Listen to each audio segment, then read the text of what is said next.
Здравствуйте, дорогие друзья! Я рада вас приветствовать на моем канале. Сегодня в данном видео я показываю, как я выпекаю и собираю вкуснейший торт «Щелкунчик».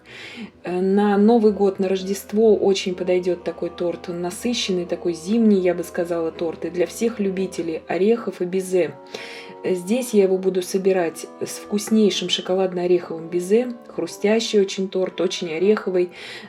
Буду выпекать очень ровный, который всегда получается, орехово-шоколадный бисквит. Сейчас с вами будем смотреть, как его сделать. Также изготовим крем, который очень хорошо будет удерживать влагу от безе. То есть с этим кремом можно собрать этот торт и не переживать, что безе у нас отмокнет. Также в этом торте я покрою его моей шоколадной глазурью, которая не лопается при нарезании и всегда остается глянцевой. Сначала мы приготовим бисквит. Для этого мне понадобится 4 яйца, крупные, по 65 грамм без скорлупы, 10 грамм кукурузного крахмала, 150 грамм сахара, 8 грамм ванильного сахара, 15 грамм какао-порошка неалкализованного, щепотка соли, без горки чайная ложка разрыхлителя, не больше, 110 грамм пшеничной муки, 100 миллилитров молока и 30 грамм фундука молотого. Орех-фундук вы можете любой брать орех, но я делаю именно с фундуком этот торт. Здесь, смотрите, размер как у кокосовой стружки. Вы же можете брать фундучную муку или ореховую муку. Но, конечно, кокос я бы не стала брать для этого торта. Что-то или грецкий орех, или фундук, или миндаль, или что-то такое понасыщеннее. Пекан можно взять, но не кокос, конечно же. На малых оборотах миксера отправляем в яичную смесь ванильный сахар и весь крахмал. Все до единой крошечки, потому что крахмал здесь очень важен. Очень многие спрашивают, зачем я сразу взбиваю яйца с крахмалом. Я очень редко разделяю яйца при взбивании на бисквиты. И крахмал стабилизирует яичную массу, это первое, и он удерживает влагу потом в выпечке. Выпечка получается более такая нежная, но в то же время яичная масса получается очень хорошо взбитая, именно когда мы добавим даже такое небольшое количество крахмала. Следующей нашей задачей здесь будет то, что мы смешиваем всю сухую смесь и просеиваем обязательно всю эту смесь, без орехов, конечно же. Сахар вводим сразу уже на больших оборотах миксера туда же. И просеиваем всю эту смесь, чтобы была однородная масса. Именно чтобы не было комочков разрыхлителя и муки, потому что бисквит у нас будет все-таки темного цвета. Перемешиваем это все до однородности и взбиваем минимум 10 минут, чтобы была такая устойчивая масса яичная. Она очень сильно увеличится в объеме, побелеет. Я минут 12 точно взбивала. И от венчика будет хотя бы небольшой, но след оставаться и будет держать форму. То есть, видите, он не растекается. На малых оборотах я ничего здесь лопаткой не перемешиваю. Ложкой я просто всыпаю всю сухую смесь.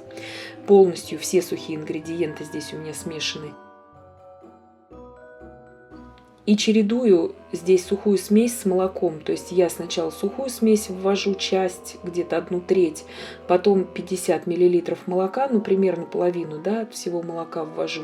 И весь этот процесс я заканчиваю опять же сухой смесью.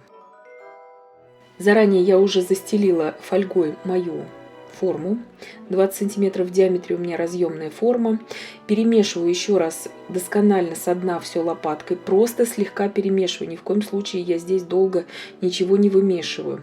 Просто перемешала до однородности. И заливаю все тесто.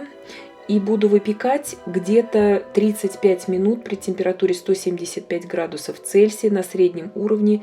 Верх-низ без конвекции. И до сухой шпажки деревянной. Обязательно прохожу вот так вот деревянной шпажкой все тесто, чтобы не было у нас пузырей лишних, потому что орехи здесь и нужно вот так вот слегка пройти. 35 минут у меня прошло, выпекся корж идеально ровно, он без горки, этот корж выпекается. Здесь у меня он получился где-то 7,5 сантиметров в высоту.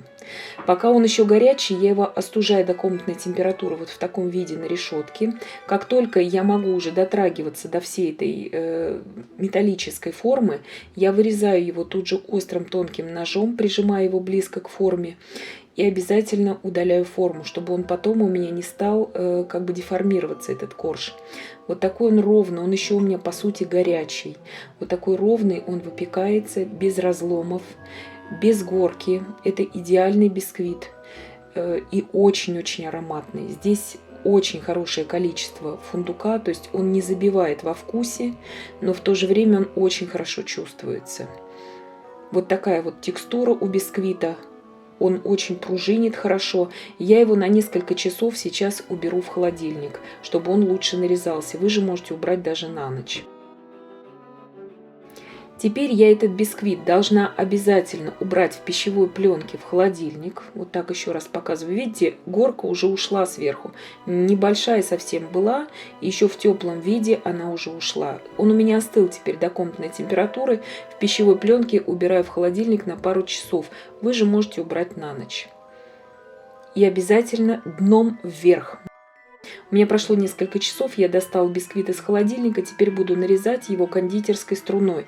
Вы же можете также и ножом-пилкой его разрезать, но мне удобнее всего разрезать это кондитерской струной. Для этого торта я нарезаю не тонкие коржи, потому что чтобы они чувствовались, так как начинка у нас очень насыщенная, вкусы очень такие, я бы сказала, бомбические в этом торте, поэтому бисквит должен чувствоваться. Видите, как ровно он нарезается. Вот такие шикарные коржи у нас получаются. Тонко-пористая структура, без больших пузырей, слегка кое-где виден фундук, потому что так и должно быть в ореховом бисквите. Но, как я уже подчеркнула, что нет забивания фундуком всего вкуса бисквита. То есть фундук здесь чувствуется на фоне бисквита, и у бисквита здесь вкус все равно классического бисквита, не шифонового, а именно классического, что мне очень нравится в этом бисквите.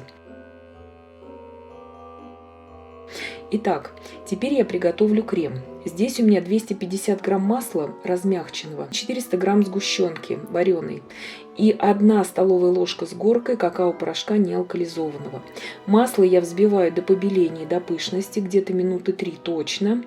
И ввожу туда потом сгущенное молоко вареное и какао. Вот так вот побелеть должна масса и увеличиться в объеме слегка. И ввожу сначала половину сгущенки.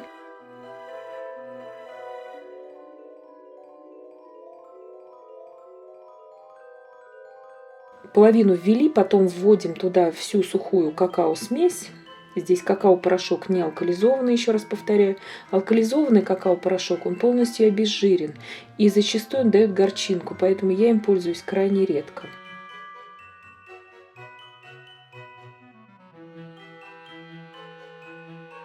Заканчиваем введением вареной сгущенки здесь. И вот такая вот глянцевая масса у нас должна получиться. Крем взбивается очень быстро.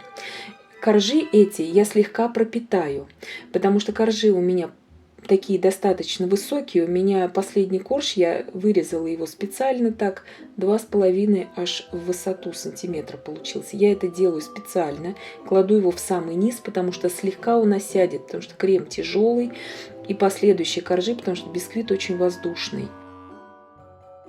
Пропитка у меня здесь просто кипяченая вода, потому что торт сладкий. Вы же можете слегка коньяка туда добавить, но я вот люблю вот именно так. Тонким слоем крема я покрываю корж и выкладываю все безе. Безе я выпекала в предыдущем видео.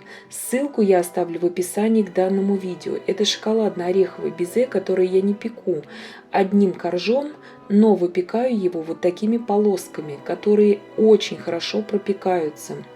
И всегда хрустящие и идеально нарезаются. Закрываю я все это безе тоже слоем крема так, чтобы просто покрыть безе. То есть я здесь крем еще толстый слой я здесь не добавляю. Вот это количество крема идеально подходит именно на 2 прослойки 20 сантиметров в диаметре. Также я делаю следующий, то есть торт такой высокенький получается. И также я покрываю все это кремом. Второй слой безе выкладываю.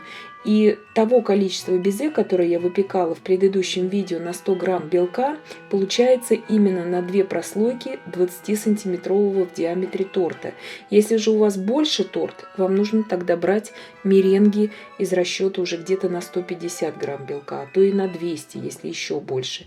Все это я просто во избежание лишних крошек покрываю кремом остатками. Крем у меня закончился. И убираю в холодильник часа на 3 хотя бы, чтобы крем стабилизировался. Достала я мой торт уже из холодильника. И теперь я сделала глазурь. Глазурь у меня шоколадная, 200 грамм шоколада 40% какао.